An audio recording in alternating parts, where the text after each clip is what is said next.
Hola Daniel, Javier, bienvenidos a Microsoft. Muchas gracias por estar con nosotros, por haber venido a compartir vuestra experiencia en el ámbito de Business in Your Pocket. Microsoft está innovando en tecnología para ayudar a sus clientes a cerrar el Digital Feedback Loop, para captar datos más rápidamente, para toma de decisiones más eficiente y también para poder accionar. Entonces, todo esto lo metemos dentro de un marco de hacer más con menos, de ser capaces de hacer más proyectos, de resolver más casos de uso, de tener más impacto con nuestros clientes y a la vez pues, teniendo menos complejidad, menos tiempos de desarrollo, menos costes, etc. Entonces, en este paradigma que consideramos que es nuevo, ¿cómo ha sido el proceso de adopción en Repsol? Lo primero, muchas gracias por darnos la oportunidad, Javier y a mí, de representar y contaros la experiencia que tiene Repsol en este ámbito. Y nuevo, para nosotros nuevo no es. Hemos empezado con la adopción de Power BI hace más o menos 5 años y empezamos de forma muy pequeñita y nuestra intención siempre fue llegar al calar y hacer un cambio cultural en los negocios, que fuese una adopción de la herramienta, como ahora mismo puedes estar utilizando Excel, Word, cualquier herramienta informática, fuese una herramienta más de su día a día.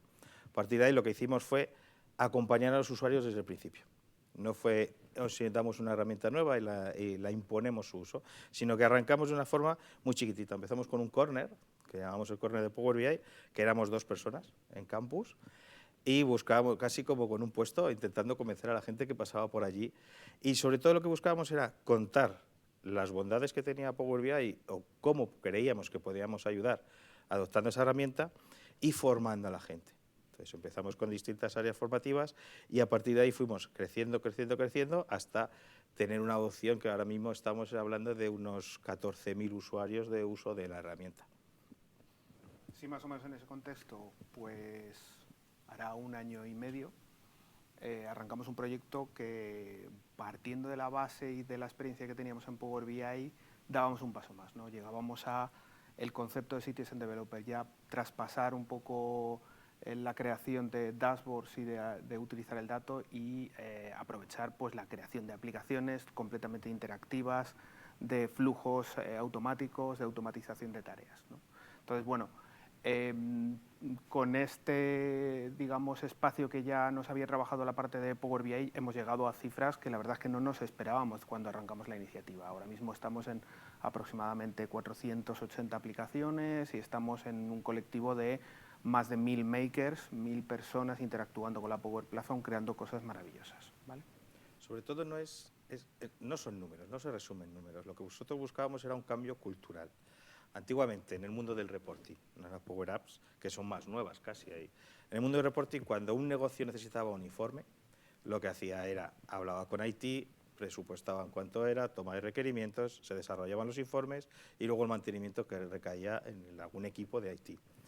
Eso nosotros vimos que era ineficiente, que con herramientas amigables, como puede ser Power BI, podíamos conseguir que sea el propio negocio el que prepara a diferentes perfiles en ese conocimiento de Power BI y son ellos los que desarrollan los informes. A partir de ahí consigues que te quitas toda la capa de IT. El negocio tiene el conocimiento del dato y ya tiene conocimiento de la aplicación.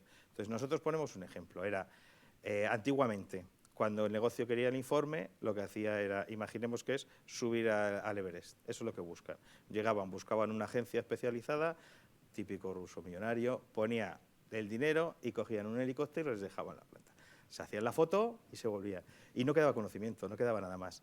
¿Qué es lo que hacemos nosotros? Ahora IT, nosotros somos los Sherpas, por así decirlo. Nosotros damos la formación, tiramos las flechas, tiramos las escaletas, llevamos las mochilas si hace falta, pero son ellos los que hacen el camino, son ellos los que desde abajo suben hasta la cumbre y al final todo ese esfuerzo queda en ellos. Entonces tienen su conocimiento del dato y el conocimiento de la aplicación y llevan ellos el mantenimiento y la evolución de los productos. Interesantísimo, la verdad. Y en este contexto, por un lado estamos hablando de que tenemos el mundo informacional. Por otro lado tenemos el mundo operacional, ¿no? Entonces se llevan muchos años trabajando en integrar estos dos mundos de forma eficiente pues para que el momento en el que se genere o el tiempo en el que se genera una transacción o un evento de operación, ese tiempo que transcurre hasta que el usuario que tiene que tomar la decisión lo tiene disponible, ¿vale? se está siempre intentando minimizar al máximo, ¿no? Entonces, en este contexto, ¿qué relación tiene para Repsol la analítica autoservicio y las aplicaciones rápidas para citizen developers? Bueno, es que no es que tenga una relación, es que es lo mismo. Nosotros conceptualmente entendemos que una persona que es capaz de aprovechar el dato, utilizarlo y pintarlo o incluirlo dentro de un dashboard que va a utilizar, va a tener esa capacidad para crear una aplicación o un automatismo. Nosotros centramos toda la iniciativa, todo el concepto de Repsol Do It Yourself, que es un poco como lo hemos llamado, tiene su branding, tiene su nombre y su imagen dentro de la compañía, en una figura, y la figura es el maker. El maker es una persona que es capaz de crear de manera autónoma lo que necesite, bien un dashboard, bien un automatismo o bien una aplicación, ¿vale? Entonces, el concepto es muy potente porque le da una autonomía bueno, pues que nunca ha tenido hasta ahora en la creación de este tipo de cosas. Pero nosotros también pensamos que ese concepto aislado de maker no te permite llegar tan lejos como cuando estás rodeado con personas con esa inquietud, con esa creatividad, ¿no? El concepto de comunidad. El concepto de comunidad para nosotros es fundamental. El conseguir que los makers interactúen entre ellos, compartan sus ideas, se copien los unos a los otros, reutilicen las creaciones que han hecho en otras áreas de nuestro negocio es fundamental. Y para eso, bueno, pues hemos puesto en marcha múltiples iniciativas, desde eventos, desde sesiones de comunidad, pero quizá la que más nos ha funcionado es un espacio en el que tenemos un objetivo, nosotros como dinamizadores de esa comunidad, y es ayudarles a que una vez a la semana se publique un vídeo de algo que ha hecho alguien dentro de Repsol, ¿no? Es un vídeo corto de 4 minutos y sirve para inspirar y para visibilizar el trabajo que han hecho otros makers y que se puedan copiar entre ellos. Es un espacio que le hemos llamado Showroom, está dentro de nuestra comunidad de SOS Do It Yourself, que es como la estamos llamando. A todo lo que ha dicho Javier, yo añadiría 2 puntos que creo que son importantes para conseguir el éxito de este tipo de iniciativas. Uno es el respaldo de parte de los directores, de los jefes, de tus responsables, porque quieras o no, al que va a ser un maker le ha caído una carga más. Antes él tenía su trabajo y a partir de ahora va a tener que desarrollar informes, desarrollar aplicaciones y mantenerlas, que es lo que estábamos hablando de los futuros ahorros. Entonces, eso es parte de su nuevo trabajo. Lo que no puede ser es que sea, además de su trabajo, te voy a poner esta otra pieza. Entonces, toda la organización tiene que entender que esto que antes eran actividades que hacía IT, ahora pasan a ser actividades del propio negocio y que un porcentaje de su dedicación, de sus objetivos, de todo, tiene que estar dedicado a estas nuevas tecnologías. Eso por un lado. Y luego la formación. La formación tiene que ser constante, tiene que ser accesible, fácil. Y ahí es donde juegan piezas clave como la formación dedicada. Nosotros, por ejemplo, empezábamos a dar, cuando no nos conocía nadie, teníamos sesiones de 3 horas que contábamos Power BI y era la misma sesión para todo el mundo y la gente se apuntaba. Cuando empezamos a tener tracción, lo que hacíamos es que dábamos las formaciones a demanda, por departamento. Y además, en el tema de Power BI lo hacíamos con sus datos. Entonces, en 3 horas, no se iban sabiendo Power BI, pero se iban muy motivados, porque se iban ya con un esqueleto de un dashboard, que encima lo estaban viendo en el móvil y eran sus propios datos. Entonces, es un elemento motivador genial. A partir de ahí, tenemos elementos de formación en los 2 mundos publicados en nuestra plataforma de reporting. Tenemos sesiones, tenemos píldoras. Y sobre todo, pieza clave, yo creo, es el corner. Una persona que está empezando a andar en este camino y tiene una duda técnica que no sabe resolver, lo más fácil, si no tiene un apoyo y le estás diciendo que se vaya a leer un manual, es que abandone.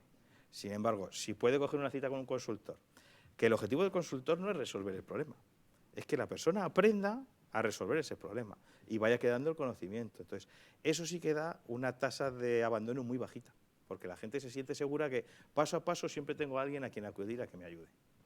Yo creo que lo más bonito es que a medida que vas avanzando, la propia comunidad, los propios makers te van ayudando a ver qué camino quieren que este servicio que les han puesto para ayudarles lleve, ¿no? Y un ejemplo es el modelo de mentoring. Nosotros empezamos la parte más de construcción de aplicaciones, que quizás es un poquito más compleja porque lleva más tiempo al maker tener algún producto terminado. Lo que nos decían es, el corner me ayuda mucho, pero claro, el hecho de que cada vez que voy a pedirle una consulta al corner me atiende una persona diferente, quizás se podría mejorar, ¿no? Y ahí arrancamos una de las evoluciones que hicimos dentro del programa, que es la de mentoring. Cada uno de los makers tiene asignado un mentor, y ese mentor te acompaña, aunque no sea completamente pegado a la construcción, pero sí con un conocimiento de quién eres tú, qué es lo que estás creando, y acompañándote y asesorándote a lo largo del camino. Bueno, estoy pensando en lo que estáis contando y la verdad es que es inspirador. Según os oigo hablar, pues estoy pensando en casos de uso, ¿no? En qué potencial puede tener esto en una compañía como Repsol. ¿Podéis contar algún ejemplo de convergencia de la analítica y la automatización, la aplicación, etcétera, por favor? Yo creo que hemos tenido varios, pero a mí me gusta hablar siempre del mismo, por así decirlo, por representación. Imaginemos, tenemos un operario que está en la planta y en su tablet lleva un informe de Power BI. Y ese informe de Power BI le está representando, pues, yo qué sé, datos de producción, datos de incidencias, cualquier cosa, ¿vale? Y lo que tiene al lado es, dentro del mismo informe de Power BI, lo que tiene es una Power App embebida. ¿Qué buscamos con eso? Es que él puede interaccionar con los datos. En nuestros casos, por ejemplo, lo que puede hacer es modificar muchas variables. Tenemos por debajo una estructura más o menos complicada, con una base de datos Dataverse, etcétera, pero tenemos un informe Power BI con un input que puede ser una Power App. Él puede cambiar los parámetros. Ya no hablamos de un escenario what if normal en el que digo, si pongo 5 y cómo influye esto. Hablamos de parámetros que afectan mucho más profundamente a los cálculos. El usuario, desde el mismo punto de entrada, puede modificar esos parámetros, se lanzan los procesos por detrás, tarden más, tarden menos, según la complejidad que tenemos, y recibe el aviso de que ya tiene los datos actualizados. El punto de entrada vuelve a ser el mismo punto de salida. Tiene los datos en la misma pantalla en la que estaba de Power BI, pero ya sabe cómo las acciones que él vaya a tomar pueden actuar sobre el resultado que está haciendo. Joder, además es un ejemplo muy bueno porque refleja también lo que esperamos de los makers, ¿no? El maker no es un maker específico de Power BI o un maker específico de Power Apps, sino que cada vez más viene de su propia necesidad, oye, ahora quiero meter algo más dentro de mi dashboard porque lo necesito, ¿no? Y se hacen pues makers un poco más complejos que cubren más tecnologías. Claro, la siguiente pregunta yo creo que todos vamos a saber cuál es, ¿no? Estamos potenciando que los usuarios tengan democratización de datos, acceso al dato, lo puedan consumir de forma eficiente, y además tenemos esa capa de aplicación por encima que además permite disponibilizarlo, automatizar procesos, etcétera. La siguiente cuestión que surge es claro, la seguridad, el control, la gobernanza de datos, etcétera. Entonces, en este contexto, ¿podéis comentar un poco cuál es el modelo de gobierno que está aplicando Repsol? Sí, es una buena pregunta porque yo creo que es lo que a todo el mundo le preocupa cuando empiezan a hablar o a manejar las posibilidades del Citizen Developer, ¿no? Cómo gobierno esto y cómo evito riesgos innecesarios. Nosotros, en nuestro caso, lo que hemos buscado es un modelo de gobierno muy sencillo. La verdad es que lo hemos visto desplegado de manera similar en un montón de empresas, con lo cual no es que estemos reinventando la rueda, es algo ya bastante probado. Y es un modelo de gobierno que está basado en 3 capas, ¿vale? La primera es muy autoexplicativa, es un entorno personal en el que cualquier persona puede entrar y crear su primera aplicación, su primer automatismo, lo que necesite en cuestión de tecnología, ¿vale? No hay barreras de entrada, que esa es la clave, o sea, la resistencia para entrar a crear tu primera solución es mínima. ¿Y cómo hemos conseguido, digamos, desplegar esto sin evitar riesgos innecesarios? Porque lo que puedes llegar a hacer en ese entorno personal está muy limitado. Está limitado al entorno Office 365, algo que no salga de la compañía y que, bueno, pues que junto con las áreas de ciberseguridad y de compliance hemos visto que el riesgo es asumible, ¿no? Esto nos permite que la evolución de tecnologías obsoletas o tecnologías antiguas como Office, Excel, Access hacia este nuevo paradigma sea muy sencillo y muy rápido, ¿vale? La segunda capa es, la llamamos departamental, en el que ya hay una serie de construcciones con más capacidades técnicas, con más conectores, con más tecnología utilizándose y también con más volumen de datos o volumen de usuarios. Aquí entendemos que a partir de 20 usuarios ya la aplicación tiene que estar en este entorno departamental. El nivel de control es mucho mayor. Tenemos que, por ejemplo, homologar al maker, tiene que hacer una formación reglada, tiene que comprometerse y firmar una serie de compromisos para poder acceder a este tipo de licenciamiento, etcétera, ¿vale? Es un entorno en el que el seguimiento de compliance es mucho más estricto y el maker tiene que rellenar pues, el objetivo de su aplicación, el impacto, los riesgos, etcétera, para tenerla bien identificada, ¿no? La última capa es ya un poco reservada al mundo TI tradicional, en el que TI construye y mantiene y bueno, pues, en determinados casos las aplicaciones ya suponen una relevancia fuerte para los procesos de negocio y tienen que evolucionar hacia el mantenimiento de TI, ¿vale? Y aquí aplicamos muchísimos más controles, lo que ya estamos acostumbrados, el ALM, en el que tienes que hacer una separación entre entornos, tienes que gestionar el almacenamiento de secretos, tienes que automatizar todo, etcétera, ¿vale? Nosotros en el mundo del reporting, en el apartado de Do Yourself, ¿vale? Tenemos nuestras iniciativas digitales de Data Driven, etcétera, pero en el reporting del Do Yourself hemos querido llevar la delegación hasta casi el extremo.